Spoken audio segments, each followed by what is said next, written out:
Buenas, bueno, vamos a empezar una nueva clase y hoy quería enseñaros un poco los diferentes modos de color con los que vamos a poder trabajar en Photoshop. Bueno, aquí os muestro 5 modos de color con los que vamos a poder trabajar y os cuento un poco de una forma breve, porque tampoco es necesario profundizar demasiado. Pero de una forma breve os voy a contar un poco cómo trabaja o para qué sirve, para qué nos puede servir cada uno de ellos, ¿de acuerdo? Bueno, pues entramos ya de lleno en el primer modo de color, que es el RGB. El RGB es el que se dice que son millones de colores, el que utiliza millones de colores. Vamos a ver. Lo que tenemos que saber del modo RGB es que asigna a un valor de intensidad a cada píxel, ¿de acuerdo? En imágenes, por ejemplo, de 8 bits por canal, los valores de intensidad varían de 0 a 255. El 0 correspondería con el negro y 255, que es su máximo valor de intensidad, sería el blanco puro, ¿vale? Todo esto para cada uno de los componentes RGB, es decir, para rojo, verde y azul, porque RGB son las siglas de los colores rojo, verde y azul en inglés. ¿Cuándo vamos a utilizar mejor el RGB? Bueno, pues mirad, para que nos hagamos una idea, RGB es el modo de color de todos los monitores, de todas las pantallas. Entonces, RGB lo vamos a utilizar básicamente cuando estemos diseñando para web o cuando tengamos una imagen que va a ir a una página web, ¿de acuerdo? Porque no vamos a tener que reconvertirla, no vamos a tener que transformar esa imagen a otro modo de color, porque en web al verse en una pantalla, tanto de teléfono como en una pantalla grande o una pantalla un poco más pequeña de un iPad, pues vamos a poder trabajar en RGB y se va a ver en la pantalla se va a ver de una forma muy parecida a como lo hemos visto nosotros en el monitor, ¿de acuerdo? Como os decía, RGB utiliza 3 colores o canales para reproducir los colores de la pantalla y bueno, pues por ejemplo, en imágenes de 8 bits por canal, los 3 colores se convierten en 24 bits, ¿de acuerdo? 8 por 3 son 24, de forma que, no sé, por ejemplo, en imágenes de 24 bits los 3 canales pueden reproducir hasta 16,7 millones de colores por píxel, ¿vale? Y en imágenes de 48 bits, que son 16 bits por canal, pues puede reproducir pues más todavía, ¿no? Entonces, por eso se habla de que en RGB es el modo de millones de colores, porque realmente puede reproducir muchos colores, ¿de acuerdo? ¿Es el modo de color que más calidad nos va a dar? Depende. Si vamos a trabajar para pantallas, sí, es decir, para web. Si vamos a trabajar para imprenta, pues lo normal es que nos pidan el siguiente modo de color, que es el que llaman también cuatricromía, ¿vale? Si alguna vez os dicen, esto lo queremos en cuatricromía, si decís, ¿y eso de cuatricromía qué es? Bueno, pues lo de cuatricromía no es otra cosa que el CMYK, ¿vale? Y es cuatricromía es 4 colores, 4 tonos, ¿no? Es el cian, magenta, amarillo y negro. Bueno, el cian es un azul clarito, el magenta es un tono entre rosa y morado, amarillo y el negro. Bueno, pues ¿cómo funciona el CMYK? Bueno, pues el CMYK, lo primero, antes de deciros cómo funciona, comentaros que es el modo con el que vamos a poder trabajar o con el que nos van a pedir en las imprentas. Es decir, todo lo que yo haga para mandarlo a imprenta, o bueno, como si lo imprimo en casa, para imprimir, ¿vale? Para sacarlo en papel o en otro soporte que no sea papel, como puede ser, no sé, metacrilato, aluminio, tela, no sé, hay foam, hay un montón de soportes. Bueno, pues lo mejor es que lo hagamos en CMYK, ¿vale? ¿Por qué en CMYK? Bueno, pues porque esas máquinas industriales que hacen este tipo de impresiones o estampados van a trabajar casi siempre en CMYK. Entonces, si yo ya le doy la imagen en CMYK, no tienen que reconvertirla. Por lo tanto, lo normal es que mi imagen se parezca mucho a lo que me voy a encontrar luego en esa camiseta o en ese cartón o en ese papel, ¿vale? Donde me han impreso o donde me han estampado la imagen que yo les he pasado, ¿de acuerdo? Bueno, hay quien dice que es más aconsejable trabajar con la imagen en RGB en el ordenador y cuando lo voy a pasar a la imprenta, una vez que ya hemos terminado de procesar la imagen, la pasamos a modo CMYK. Yo, por ejemplo, pues casi diría que es yo particularmente prefiero hacerlo al revés, es decir, si yo sé que lo que estoy haciendo va a ir a una imprenta, lo voy a imprimir, lo voy a sacar en un plotter o en una impresora, yo prefiero hacer la conversión a CMYK desde el principio, para que así pueda ir viendo, según voy trabajando con la imagen, los tonos y los colores que me están saliendo, ¿vale? Porque si estoy trabajando con la imagen en RGB y al final le hago la conversión a CMYK, posiblemente sufra cambios, ¿no? Entonces, a mí personalmente no me interesa, ¿vale? ¿Cómo trabaja o cómo hace Photoshop? ¿Cómo convierte colores con este modo? Bueno, pues en el modo CMYK, a cada píxel, ¿vale?, que es la unidad mínima de información de la imagen, se le asigna un valor de porcentaje. Igual que en RGB eran intensidad de color, pues aquí es porcentaje, ¿vale? Los colores más claros, las iluminaciones, tienen un porcentaje de tinta muy pequeño, mientras que los más oscuros, las sombras, tienen porcentajes pues altos, ¿de acuerdo? Entonces, no sé, por ejemplo, en un rojo brillante, pues tendríamos muy poquito cian, tendríamos mucha cantidad de magenta y mucha cantidad de amarillo, y no tendríamos prácticamente nada de negro, ¿de acuerdo? Esto es un simple ejemplo, ¿vale? No hace falta que lo apuntéis ni nada. Simplemente quiero que sepáis que los valores de CMYK son porcentajes que van de 0 a 100, dependiendo de pues el porcentaje de tinta, ¿vale? La cantidad de tinta que tenga cada uno de ellos. Ya os he comentado que lo más aconsejable, o sea, lo mejor para utilizar este modo es cuando vayamos a trabajar con dibujos, con fotografías que vayamos a mandar a la imprenta, ¿de acuerdo? Vamos a ver otro modo de color que tenemos aquí, que es la escala de grises. Bueno, me he saltado el color indesado. Espérate, vamos a hablar del color indesado para seguir un poco el índice que tenemos aquí. El color indesado lo que hace es producir archivos de imágenes de 8 bits con un máximo de 256 colores, ¿vale? Al convertir a color indesado, Photoshop lo que hace es crear una tabla de colores, ¿vale?, de consulta, que almacena y genera, es decir, lo que hace es interpretar crea una tabla de 256 colores, que lo ha interpretado, que lo ha guardado, y lo que hace es que traduce todos los colores de esa imagen y lo limita solo a 256 colores. Que no encuentra el color dentro de la lista de esos 256 colores, pues lo que hace básicamente es coger el que más se parezca, ¿de acuerdo? 256 colores son muchos o son pocos. Para mí son pocos, ¿vale? Pero bueno, ¿cuándo vamos a utilizar este modo de color indesado?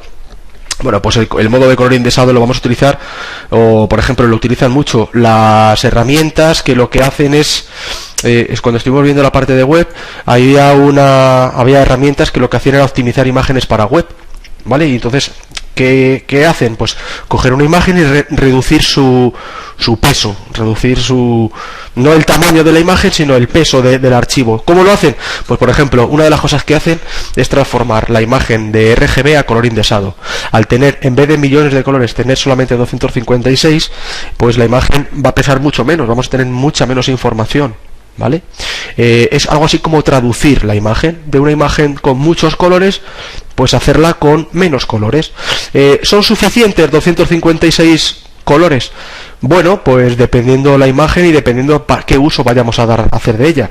Para web posiblemente sí, ¿vale?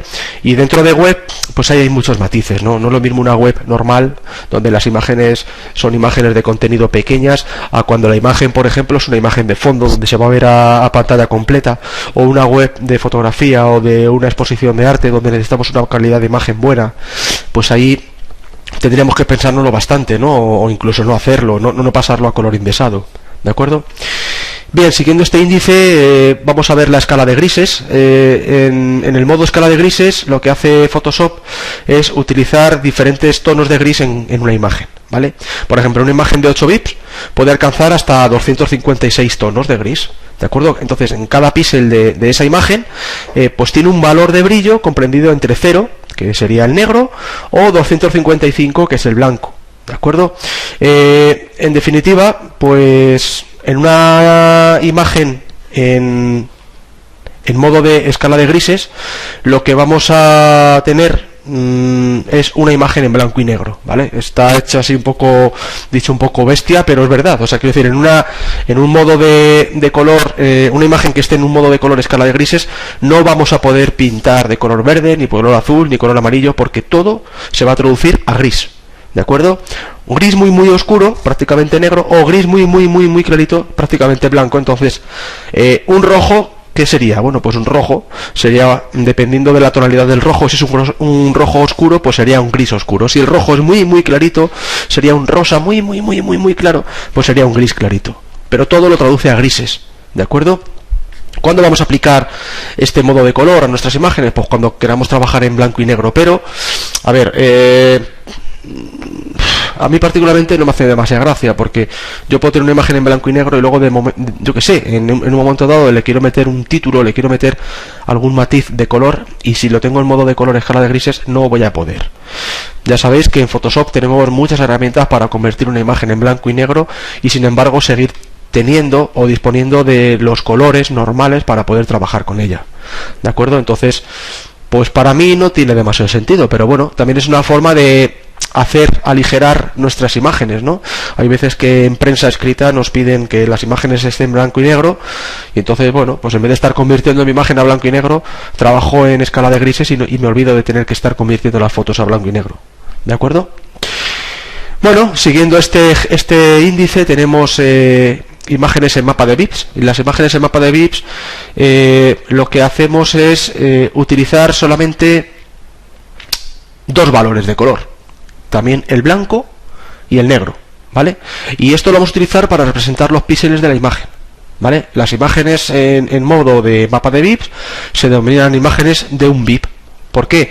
Porque tienen solamente profundidad de un bit. Es decir, una imagen en mapa de bits ya no vamos a tener blanco o negro, por ejemplo, como tenemos en la escala de grises, con diferentes matices, hasta 256 tonos de grises. No, en mapa de bits vamos a tener o blanco o negro, y todo se traduce a eso, blanco o negro, con lo cual tenemos una profundidad de un solo bit. Es decir, el bit está encendido o apagado. Si está encendido es blanco y si está apagado es negro, ¿de acuerdo?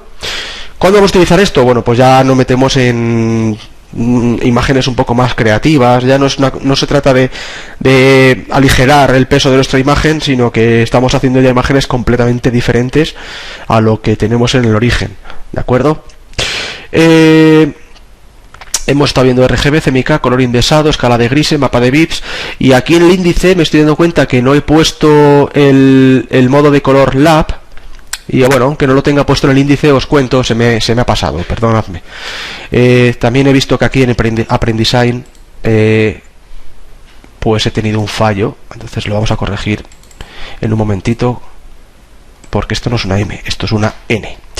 Vamos a meter aquí el modo de color lab, porque además es de los más utilizados últimamente, y yo creo, esto es una opinión mía personal, pero yo creo que esto en un futuro no muy lejano será el modo de color más utilizado.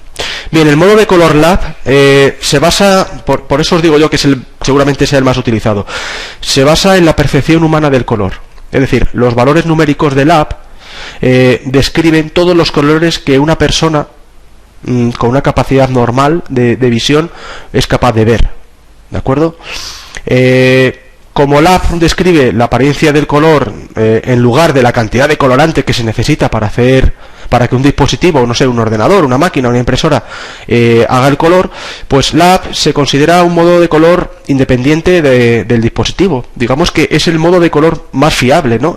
Independientemente de quién fabrique ese modo de color, ya sea el Photoshop, ya sea una impresora, ya sea una máquina offset, el modo de color lab se basa un poco en intentar imitar la capacidad del ojo humano para hacer un color. Entonces, yo si trabajo en modo lab, digamos que nuestras imágenes no van a sufrir prácticamente modificaciones de una máquina a otra. ¿De acuerdo? El modo de color, ¿de dónde vienen las letras de lab? Bueno, pues viene de un componente de luminosidad, que es la L, y luego un sector de color, que es el A, y el componente, o un componente A y un componente B, ¿vale? Entonces vamos a trabajar con luminosidad, que varía entre 0 y 100, ¿de acuerdo? Y luego tenemos el componente A, que sería el eje que va entre el rojo y el verde, y el componente B, que es un eje de color que va entre el amarillo y el azul. Con esos dos ejes de color, entre el rojo y el verde y el amarillo y azul, son valores que están entre más 127 y menos 128, ¿de acuerdo? Pues ahí tenemos toda la gama de colores que se supone que podemos ver, o que puede ver el ojo humano cuando no tiene ningún tipo de problema de visión, ¿de acuerdo?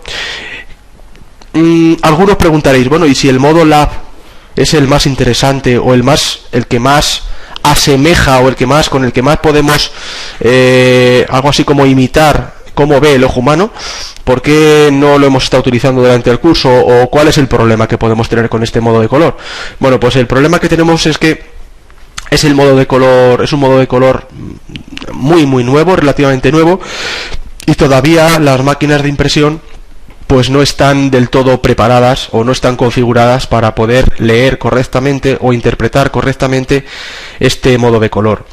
Entonces, bueno, pues a ver, todavía está costando introducirlo en el mercado, porque al final, si nuestro trabajo solamente se va a quedar en pantalla, bueno, pues podemos trabajar en lab. Pero si el trabajo tiene que ir a una imprenta, o lo tenemos que pasar a una impresora, a una máquina de serigrafía, ya no todas las máquinas interpretan o saben leer el modo de color lab. Lo que hacen es interpretarlo a RGB o CMYK, y ahí sí que puede haber cambios sustanciales. Entonces la gente lo que hace es, bueno, yo si tuviera que llevar algo a imprenta, primero preguntaría, oye, ¿vuestras máquinas leen modo lab? Sí, vale, pues yo trabajo en modo lab. ¿Que no leen modo lab? Pues entonces ya me voy a CMYK, que me aseguro que sí que lo van a leer, ¿de acuerdo? Existen otros modos de color que no están aquí en el índice, como puede ser el modo duotono, o puede ser el modo de multicanal. Lo que pasa es que ya se utilizan muy poquito, ¿vale? Son modos de color que, en el caso por ejemplo del multicanal, se utiliza mucho en impresión especializada, sobre todo se utiliza en, pues eso, documentos de gran formato, en máquinas offset. Y entonces, a no ser que vayamos a trabajar en ese tipo o vayamos a mandar nuestros trabajos a ese tipo de máquinas especializadas, pues el modo multicanal no se suele utilizar, ¿de acuerdo?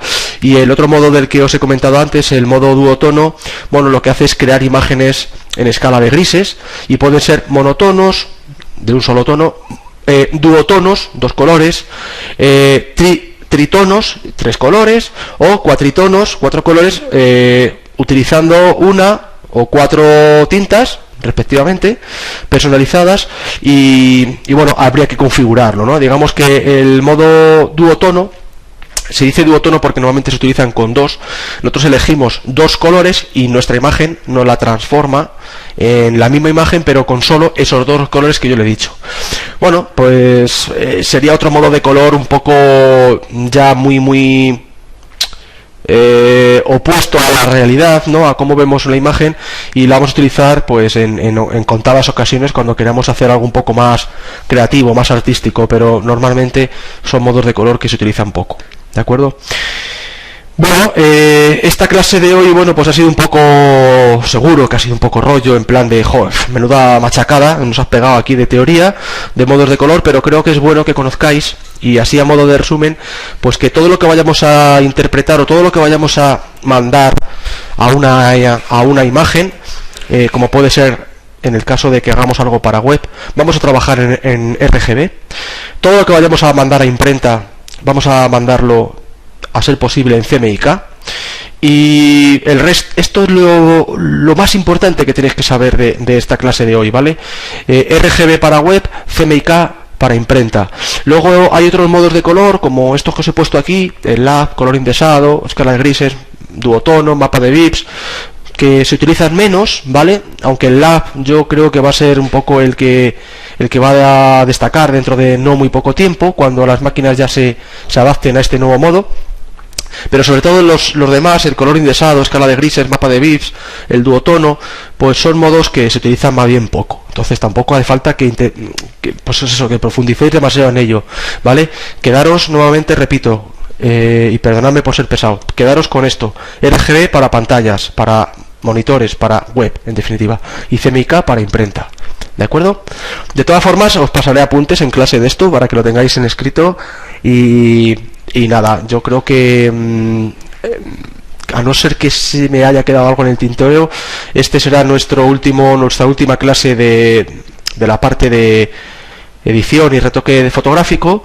Espero que este módulo os haya gustado y hayáis disfrutado con él, y bueno, ya sabéis que podéis hacerme preguntas y podemos retomarlo las veces que haga falta. Así que nos veremos en el siguiente módulo y nada, ha sido un placer, chicos.